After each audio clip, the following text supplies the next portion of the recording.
But you are not controlled by your sinful nature. You are controlled by the Spirit, if you have the Spirit of God living in you. And remember that those who do not have the Spirit of Christ living in them do not belong to Him at all. And Christ lives within you, so even though your body will die because of sin, the Spirit gives you life because you have been made right with God. The Spirit of God, who raised Jesus from the dead, lives in you. And just as God raised Christ Jesus from the dead, He will give life to your mortal bodies by this same Spirit living within you. Therefore, dear brothers and sisters, you have no obligation to do what your sinful nature urges you to do. For if you live by its dictates, you will die.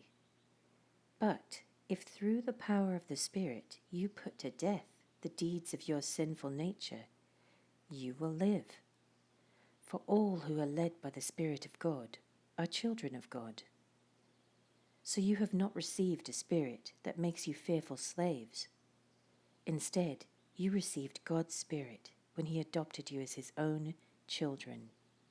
Now we call Him Abba, Father, for His Spirit joins with our spirit to affirm that we are God's children.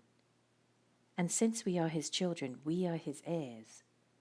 In fact, together with Christ, we are heirs of God's glory. But if we are to share His glory, we must also share His suffering. Yet, what we suffer now is nothing compared to the glory He will reveal to us later. For all creation is waiting eagerly for that future day when God will reveal who His children really are. Against its will, all creation was subjected to God's curse.